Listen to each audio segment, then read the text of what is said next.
우리가 지난주 조화라는 주제로 말씀을 함께 나누었습니다.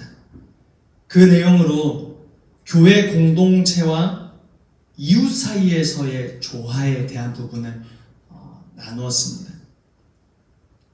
조화를 이루기 위해 우리가 가장 먼저 생각해야 할 것은요, 조화가 가능하다는 생각을 가지고 있어야 한다는 부분을 나누었죠.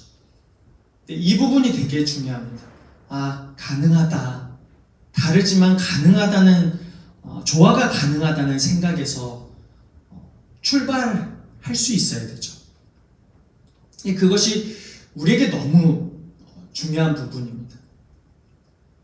선을 긋고 불가능하다는 생각이 아니라 그럼에도 불구하고 가능하다라는 생각을 가지면요, 시작할 수 있고 조화를 위해서 뛰어들 수 있게 되는 거죠.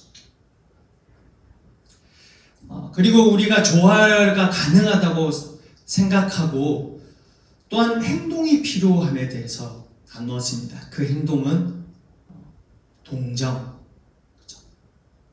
불쌍히 여김, 겸손라는 부분에 대해서 함께 나누었습니다. 그리고 두 번째로 나누었던 내용은 갈등을 해결할 수 있어야 된다는 거죠. 특별히 주변에 믿지 않는 사람들 혹은 우리 공동체 안에서의 갈등을 해결할 수 있어야 됩니다.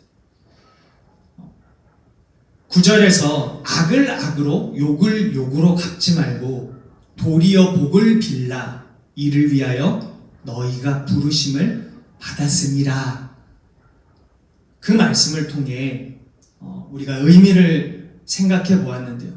어떤 마음으로 갈등을 해결해야 하는가에 대해서 저 사람에게도 예수 그리스도가 전해지고 만남이 이루어지길 기대하는 마음이죠.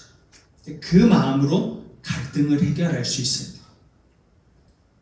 성경에서는 의외로 악을 악으로 갚지 말고 오히려 원수에게 잘하라 라는 말씀들을 많이 하죠. 그 말씀이 어쩌면 우리에게 너무나도 필요한 말씀이에요. 그래서 지난주에 나누면서 영혼구령, 구령의 열정, 그거에 대해서 말씀을 잠깐 생각해 봤는데요. 그렇습니다. 저 사람에게도 예수 그리스도가 전해지고 만남이 이루어지길 기대하는 마음. 그럼 이 마음으로 갈등을 해결할 수 있어야 된다고 나누었습니다. 오늘은 교회 공동체와 이웃과의 조화를 위해서 우리에게 요구되어지는 또 다른 행동에 대해서 두 가지 정도 나누고자 합니다. 첫 번째는요, 혀의 문제를 인식하는 겁니다. 교회 공동체를 사랑하고 예수 그리스도가 전해지기를 원하는 자들에게 공통적으로 조심해야 하는 부분이 있습니다. 그건 혀입니다. 첫째도 혀, 둘째도 혀, 셋째도 혀죠. 조화를 이루기 위해 또 갈등을 해결하고자 하는 자들이 언제나 조심해야 하는 부분이 혀이죠. 혀는 우리의 감정을 뱉어내는 곳이죠. 그리고 혀는 우리의 인격이 어떤지 말해주는 곳이기도 합니다. 그리고 혀는 항상 움직이죠. 이 혀가 쉬지 않고 움직입니다. 그래서 잘 다스려지지 않는 부분이기도 하죠. 야고보서 3장 8절에 보면 혀는 능히 길들일 사람이 없나니 쉬지 아니하는 악이요 죽이는 독이 가득한 것이라고 말씀합니다. 이 혀를 쉬지 않고 말하는 이 혀를 길들일 사람이 없다는 거죠. 그리고 그 혀에는 악이 가득하고 죽이는 독이 가득하다고 표현해주고 있습니다. 여러분, 그래서 혀를 통해 통제할 수 있어야 합니다. 혀의 통제가 왜 필요한가에 대해서는 우리가 이미 알고 있죠. 혀로 인해 생기는 문제들이 많다는 점을 이미 알고 있습니다. 하지만 알고 있는 것처럼 혀를 잘 다스리는 것은 아니죠. 우리 말실수 많이 해봤잖아요. 참 말실수 때문에 어디 쥐구멍이라도 들어가고 싶었을 때가 있으셨을 거예요. 저도 있습니다. 또 괜한 말을 했다는 생각이 그때 왜 그 말을 했을까? 그런 말을 했을까? 말하지 않아도 됐을 텐데. 그래서 한동안 괜히 혼자 집안에 틀어박혀갖고 되새기고 내가 왜 그랬을까? 이런 생각을 했던 적이 있습니다. 우리가 알고 있는 것처럼 혀가 잘 다스려지는 건 아니죠. 그러다 보니 다스려지지 않는 혀로 인해 생기는 문제를 늘 가지고 있습니다. 혀를 조심하지 않으면 결국 우리가 뱉어내는 말은 힘이 없어집니다. 옛날에 은사가 많으신 분들, 목사님이죠. 옛날에 목사님들, 그리고 그 외에 다른 분들이 그분들에 대한 신뢰가 왜 깨어지게 되었을까? 다른 이유도 있겠지만 그건 혀입니다. 목회자를 비롯하여 인간관계에서 신뢰가 깨어지는 부분은 언제나 혀에 문제가 있습니다. 그리스도인들에게 혀는 중요한 부분입니다. 왜냐하면 우리는 혀로 사랑이라는 이야기를 자주 이야기하기 때문이죠. 사랑뿐만 아니라 우리가 예수 그리스도, 복음, 믿음, 그 모든 걸 우리 혀로 말하고 있거든요.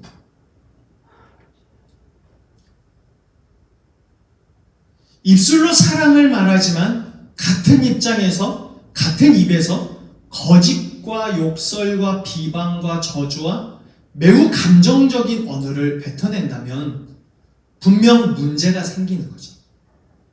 아니, 예수 믿으세요 그래놓고 욕하고 있고, 예수 믿으세요, 예수님, 하나님은 당신을 사랑하십니다 라고 말해놓고 우리의 혀에 사랑이 없는 거죠.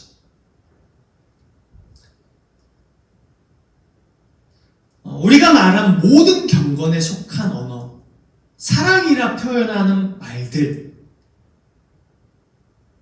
우리가 잘못 말하게 되면 이 모든 것이 거짓이 되어버리는 거죠. 야고보서 1장 26절에서는 누구든지 스스로 경건하다 생각하며 자기 혀를 재갈 물리지 아니하고 자기 마음을 고기면 이 사람의 경건은 헛것이라고 말합니다. 자기 마음을 속이면 이 사람의 경건은 헛것이라고 말하죠. 그러니까 혀의 문제를 경건이나 인격과 연결시키고 있습니다. 참 희한하죠. 혀를 어떤 신화, 믿음을 가지고 있는 자의 경건이나 인격과 연결시키고 있어요. 막 예수 잘 믿는다고 했던 사람이 혀에 문제가 없으면 경건하지 않다는 거예요. 아무리 내가 뭐 어떠니 저러니 말을 해도요, 그 사람은 경건하지 않다는 거죠. 그럼 이 혀는 양날의 검입니다. 사람을 살릴 수도 있고 사람을 죽일 수도 있습니다. 하나님을 향하여 다른 사람이 죽게로 가까이 가게 말할 수 있고요, 복수심에 불타는 내용을 말할 수도 있는 거죠. 그러니 항상 신중하게 말을 뱉을 필요가 있습니다. 근데 꼭 해야 할 말도 신중하게 해야 하는 게 말이죠. 저 사람에게 이 말을 해주고 싶은데도 그 말을 꾹꾹 참아야 되는 거예요. 참고 또 참아서 정말 해도 괜찮을까? 기도하다가 말하는 거죠. 물론 관계적인 측면에서 좀 더 이렇게 가깝고 할 수 있는 사이라면 좀 더 수월하게 말할 수 있는 거죠. 근데 아무리 다른 사람을 위해 하는 말이라도 신중해야 한다면 평소 쉽게 뱉어버리는 말은 더욱 신중해야 돼요.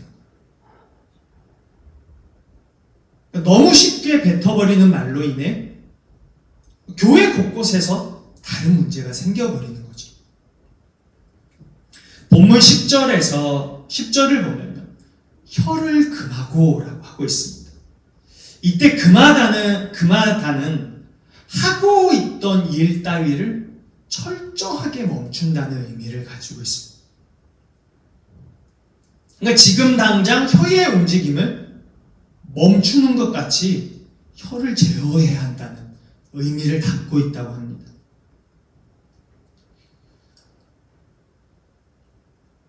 막 말하는 나의 혀를 지금 당장 멈추라는 거죠. 의미 없고 속되고 비방하고 잘못된 말을 하고 진리에서 벗어나는 말을 하고 있는 나의 혀를 지금 당장 그 움직이는 혀를 멈춰야 된다고 말씀하고 있는 거죠. 혀를 길들일 사람이 없다고 하지만 그렇다고 혀를 제어하는 일조차 하지 않아도 된다는 건 아니에요. 혀를 적극적으로 제어할 수 있는 자는요, 자신밖에 없는 거죠. 그럼 그렇다면 우리는 어떤 말을 하는 혀를 당장 멈춰야 할까요? 본문에 보면요, 악한 말이라고 합니다. 우리가 할 수 있는 악한 말은 어떤 말들일까? 한번 생각해 봤습니다.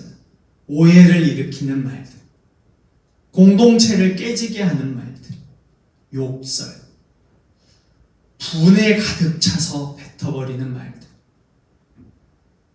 또 타인을 귀하게 여기지 않는 말들, 저주, 등등의 것을 생각해 볼 수 있습니다. 그런데 여기서 성경이 악에 대해서 무엇이라고 말하는지에 대해서 우리가 알아야 됩니다.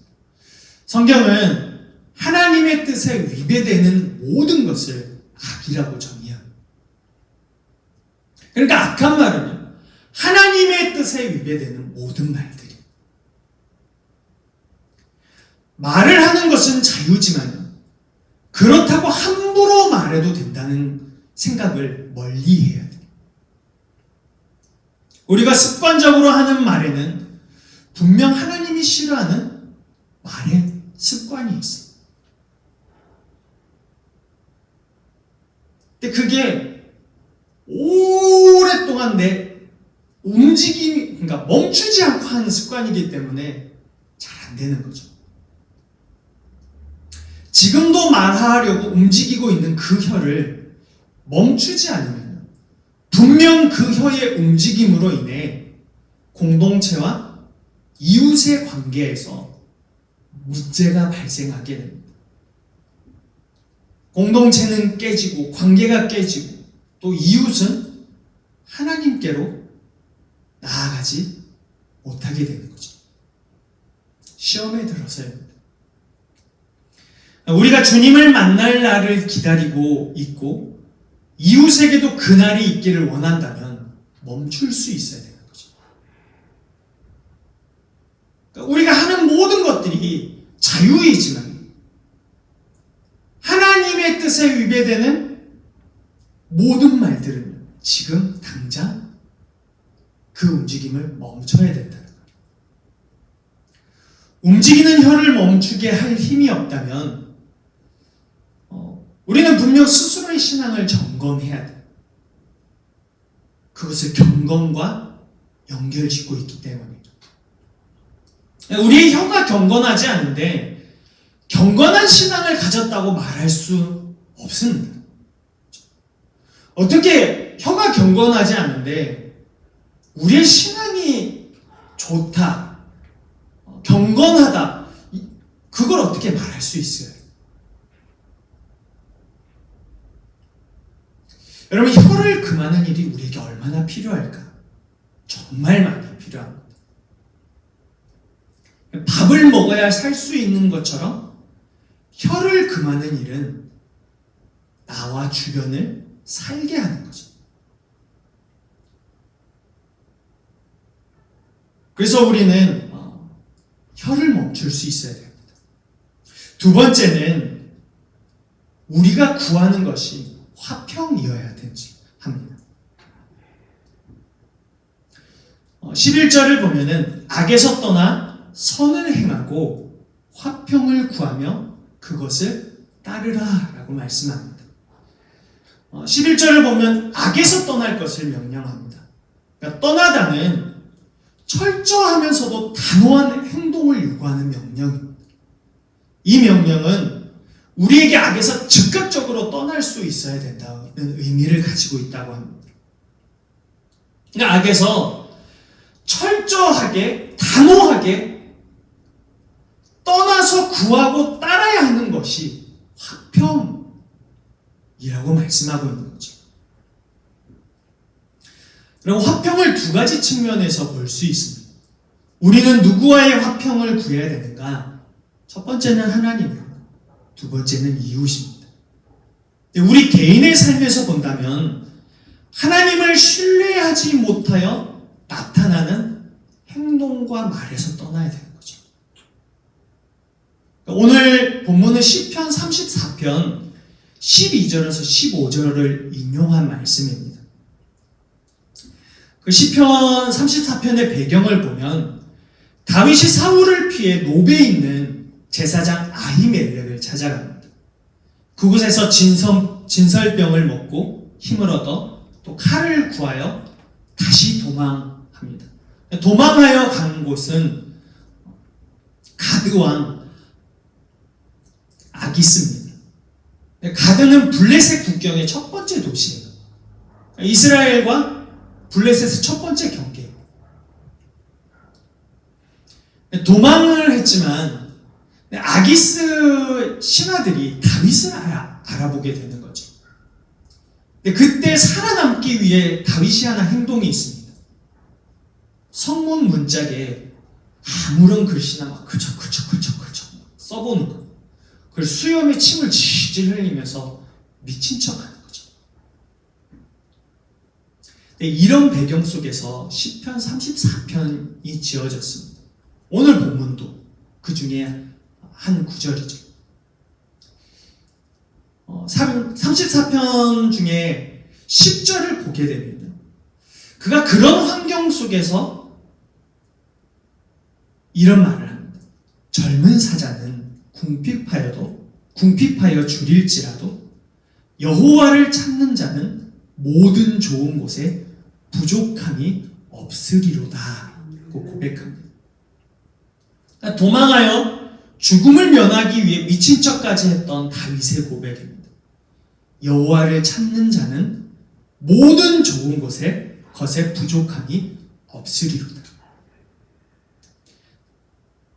이런 배경 속에서 이런 고백을 하고 오늘 본문에서도 본문을 보면 악에서 떠나 선을 행하고 화평을 구하며 그것을 따르라고 말씀하고 있죠. 그러니까 베드로는 다윗의 이런 배경 속에서 기록된 그 심정을 베드로 전서에서 인용하고 있는 거죠. 당시 사람들에게. 시편에서는 생명을 사랑하고 좋은 날 보기를 원한다는 의미를 삶과 연결 지어 놓았습니다. 그 말씀을 세 번역으로 보게 되면은 인생을 즐겁게 지내고자 하는 사람, 좋은 일을 보면서 오래 살고 싶은 사람 누구냐라는 식으로 번역이 되어 있습니다. 하지만 베드로 전서에서는요, 그 의미가 하나님과 함께하는 날, 예수 그리스도와 함께하는 생활입니다. 그러니까 사울을 피해 도망다니며 미친 척까지 했던 당시 다윗의 고백을 인용한 이유는 베드로전서 당시에도 외적인 핍박과 언어적인 폭력, 그의 수많은 일들을 겪고 있어서였죠. 그런 상황 속에서 하나님과 함께하는 생활을 어떻게 이어갈까? 그리고 하나님과의 화평뿐만 아니라 이웃과의 화평을 어떻게 이어갈까에 대해서 말하고 있는 거죠. 그래서 다윗의 이야기를 인용했습니다. 핍박이 두렵기도 하고 또 주변 이웃들에 대한 아마 분노가 있지 않았을까 생각합니다. 하지만 그들이 그리스도인이기에 분명 기억해야 하는 것이 있었죠. 그건 복수도 아니고 힘들게 하는 자들로부터 자유로워지는 것도 아닙니다. 핍박을 멈출 수가 없었거든요. 근데 그 상황 속에서 하나님과 함께하는 날, 예수 그리스도와 함께하는 생활을 이어가야 했습니다. 두려움과 복수심으로 어지러운 날들을 보내는 것이 아니라 하나님을 신뢰하지 못하여 나오는 말과 행동으로부터 떠나는 거죠. 그러니까 무엇을 기준 삼아 떠나는가? 12절을 보게 되면 주의 눈과 귀에 대한 이야기를 합니다. 그러니까 눈과 귀는 보호와 응답을 상징합니다. 그러니까 악에서 떠남을 하나님의 보호와 응답에서 찾고 있는 거죠. 하나님을 신뢰하지 못하는 나의 이 태도와 마음을 그런 악에서 떠나는 것, 하나님과의 화평의 근거를 하나님의 보호와 응답에서 찾고 있는 것. 핍박이 있고 어려운 일들이 터지고 주변 사람들은 하나님을 모욕하고 자신의 믿음을 저주하고 욕하지만 하나님의 눈이 의인을 향하시고 귀는 의인의 간구에 기울이신다는 사실에서 출발하라고 말씀하고 있는 거죠. 왜냐하면 우리가 구하여야 하는 것이 화평이기 때문이에요. 첫째는 하나님과의 화평이고 둘째는 이웃과의 화평입니다. 여러분, 화평은 평안입니다. 어지러운 생활과 어려움으로 가득한 이 땅에서 주님과 누리는 평안입니다.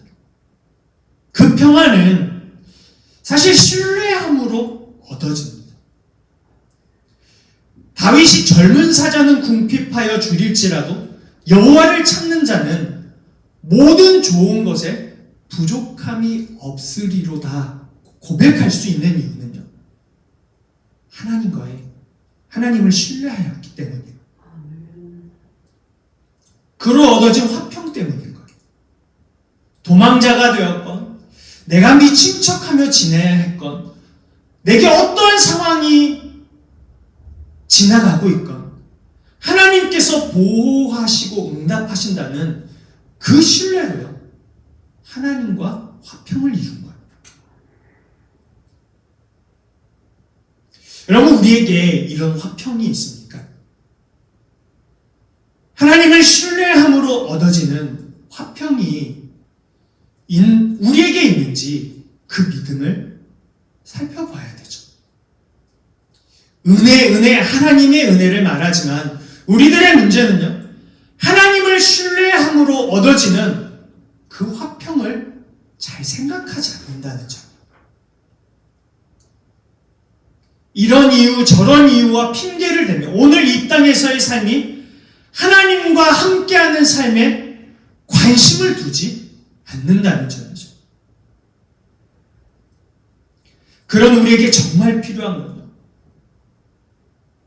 하나님을 신뢰함으로 하나님과의 화평을 이루는 거예요. 그러니까 우리가 구하는 것이 하나님과의 화평이어야만 하죠. 그리고 그 화평은 이웃과도 이루어져야 됩니다. 여러분, 하나님과 화평을 구하지 않는 것이 하나님께서 말씀하시는 악이라면 우리는 그 모습에서요, 단호하게 떠날 수 있어요.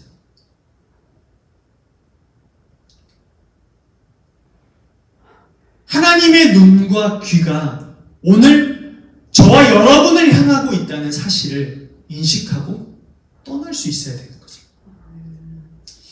가만히 생각해 보면 제가 누렸던 어떠한 평안, 하나님과의 화평, 그런 시간을 어떻게 보낼 수 있었을까? 아무리 생각해봐도 그건 신뢰밖에 없습니다. 다윗의 고백처럼, 그리고 그 고백을 인용한 베드로처럼 하나님을 불신했던 마음을 잠재우고 하나님을 신뢰하였을 때 화평할 수 있었습니다.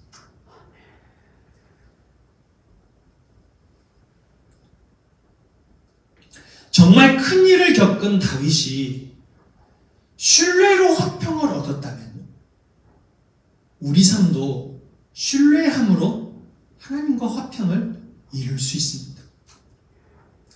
우리가 잘 알고 있는 찬송가 중에 내 영혼의 그 깊은 데서 하는 찬양이 있죠. 그 가사를 보면 내 영혼의 그 깊은 데서 맑은 가락이 울려나네. 하늘 곡조가 언제나 흘러나와 내 영혼을 고이 싸네. 평화로다. 하늘 위에서 내려오네. 그 사랑의 물결이 영원토록 내 영혼을 덮으소서. 이 가사는 아무런 어려움이 없어서 부르는 찬양이 아닙니다. 오히려 아무런 어려움이 없었을 때 잘 부르지 않는 것 같아요.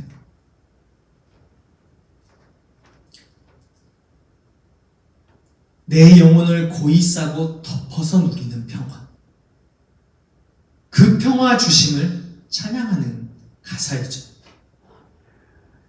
일은 있고 세상은 여전히 어지럽고 여전히 믿음과 불신 사이에서 갈등하고 있지만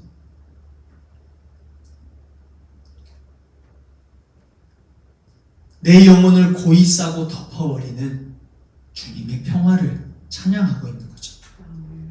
저는 그 평화가 하나님을 신뢰함에 있다고 생각합니다.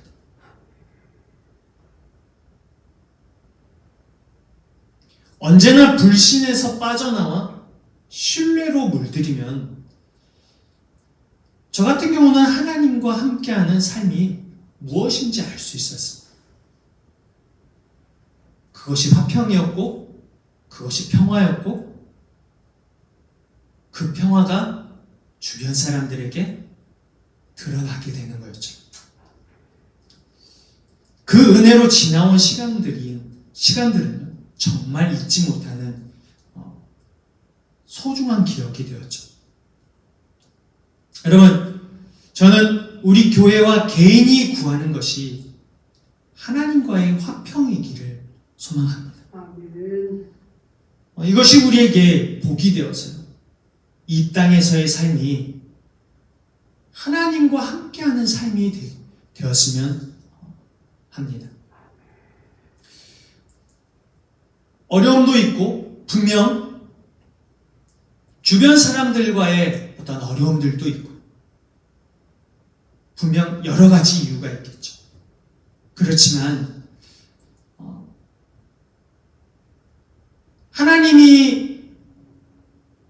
하나님 앞에 나아가 하나님을 신뢰하지 않는 것이 악이라고 말한다는 거예요. 우리는 그 악을 벗어버리고 하나님과 함께 할 수 있어야 되는 거죠. 정말 우리의 삶에 그것이 축복이 되고 그러한 삶이 우리의 삶에서 이어져서 하나님과의 관계도 회복되어지고 주변 사람들에게 그 은혜가 흘러갈 수 있게 되기를 주님의 이름으로 축복합니다.